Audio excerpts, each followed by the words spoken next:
Okay, so the topic which I was to speak on was to factors to consider for medical treatment for NTG. So I am making a correction. It is not a talk on medical treatment. I have not gone that far. These factors which you need to consider. So the first thing we have to keep in mind is that NTG is a disease condition which has varying progression rates. So it is important information from the CNTG study which showed that more than 50% of the patients in the NTG group, even in the observation group who were not treated for 7 years, did not show any progression. So there was a very large number of patients who did not progress. And those who progress, the rates can vary from very slow progression to only very small percentage are really rapid progressors. So this is very important factor right at the outset we need to confirm. And already Rita has talked right in the beginning that NTG is a diagnosis of exclusion and has many masquerades. And this is probably the reason why you see non-progression, because how much ever you try, some of these get included into your group of diagnosed as NTG. This is my take on the whole thing, because sometimes you cannot get the history that well and exclude that these are actually burnt out glaucomas and not active disease conditions. So confirming your diagnosis is a very important factor. Once you have seen that this is not a confounder and this is a patient of suspected NTG, whom are you going to treat and how aggressively? What practically I recommend that we do is classify the patients into 3 categories at the time of initial therapy itself. The group 1 is that those who have no immediate fixation threat, who are generally people of an older age group. What is older? My cutout is 75 years. IOP in lower teens, so these are not patients who have IOPs in the higher teens. They are normal tension, so definitely it's not about 21. And there aren't any other risk factors. This is the first group, which is a very mild group, which you don't have a very high risk of going into a visual disability as years go by. The second group is visual field changes showing moderate changes. IOP is also a little bit higher in the mid or higher teens, and they are active middle age, and maybe some risk factors are also there. So these are patients who you are a little more concerned. The third group are patients who have relatively advanced visual field defects. Some of them, the fixation is already involved or threatened, and if they are younger and one-eyed patients. So these are the group where you are very, very highly concerned that you don't want progression to occur. So this is the kind of the first group I mentioned. Maybe the slide is, the magnification is too less, but the patient is 76 years old. And as you can see that there is an inferior arcuate scotoma, but the pressures are not very high. They are around 11, 12. And there is no immediate problem here. And patient is old enough and he is already having cardiovascular disease. He may be left alone, untreated, or maybe just a single medication, but definitely you observe closely, because in all types of glaucoma, you can never stand and be overconfident, because you don't know which one will turn around and challenge you as time goes. So you may not be thinking that this is a very aggressive progressor, but he can be, because you don't know what exactly is going on behind. So you repeat visual fields and disc evaluations at least once in 4 to 6 months. This is a patient, sorry, I don't know where it group. This is group, this is the second group. Visual field changes are moderate. As you can see, this may be that this appears a little milder than the earlier field, but you see the age of the patient is 58. And this patient had IOPs which were ranging from 18 to 20. So this patient with the field involved definitely looking glaucomatous, you would not like to treat this patient on observation alone. So you would definitely start treatment and you would target at least 20 to 30% reduction from baseline.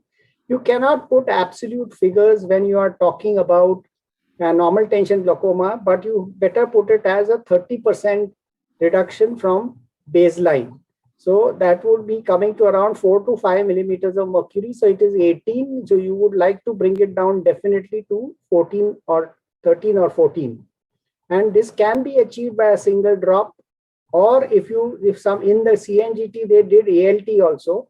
So in some, it is recommended some people who can't tolerate medications or have challenges to put medications, you can go in directly for SLT or ALT, or you have a combination of the two. The third group are the patients who are very much your highest concern group. They have the advanced visual field defects. Most of the patients already have the fixation involved, already tubular. And if they are younger, as you can see, in this is the field, and the patient is 39 years old. She's not one-eyed, but she's 39 years old. So you have to be very concerned about this, because this can progress, and then you will really have visual disability during the lifetime of this patient. So you have to have a very aggressive target, and probably 30% is also the baseline, but you would like to go even to 35% from baseline. And medical therapy, maybe just one drug may not be enough. You may be compounding it with a ALT, SLT, or maybe you would like to put on a combination.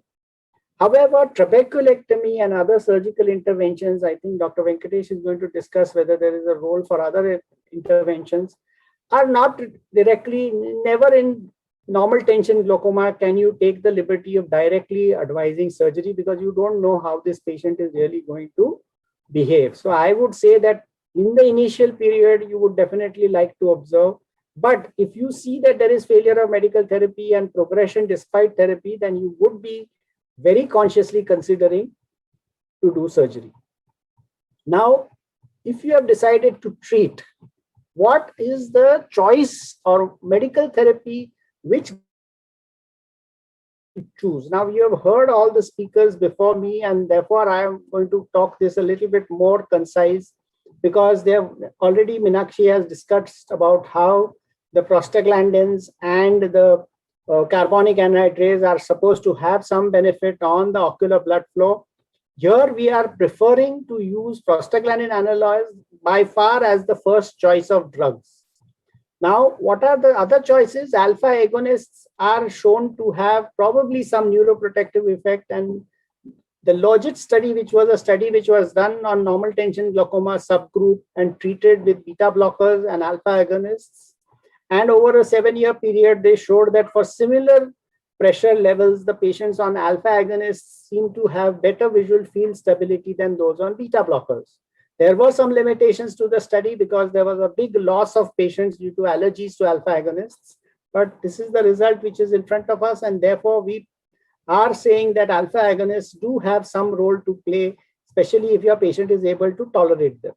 As far as beta blockers are concerned, in my opinion, we generally like to avoid that in view of the LOGIT study.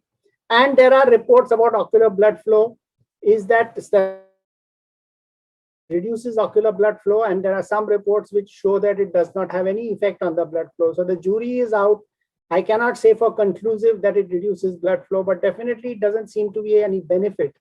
And last important point, I think Dr. Sunil mentioned this, is that they are not effective during the night period, and nocturnal hypotension and hypoperfusion seem to be very important factors in NTG, even more than your other glaucoma patients. So generally, beta blockers are put on the back burner, and they are not drugs which we generally jump at when we are treating.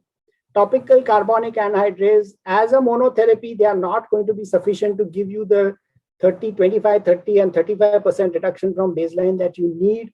So they're going to be add-on with the specific benefit of some possible vasoprotection that they can offer. However, as I think Dr. Meenakshi showed that they do have problems of tolerability, and maybe brinzolamide may do better than dorzolamide. Nocturnal IOP is something which you would like to consider, and as we have discussed, the prostaglandin analogs and the carbonic anhydrase inhibitors are the drugs which seem to be having some effect. So in your treatment armamentarium, these seem to be very much top on your pecking order. So we have to consider neuroprotection and vasoprotection in this subgroup of patients. The newest group of drugs, that is the Rho kinase inhibitors, I have not covered in my talk, but because they are still new and we don't know whether they have any special preference in the normal tension glaucoma scenario. However, when you want to do everything you can and you want to add them, you may do that.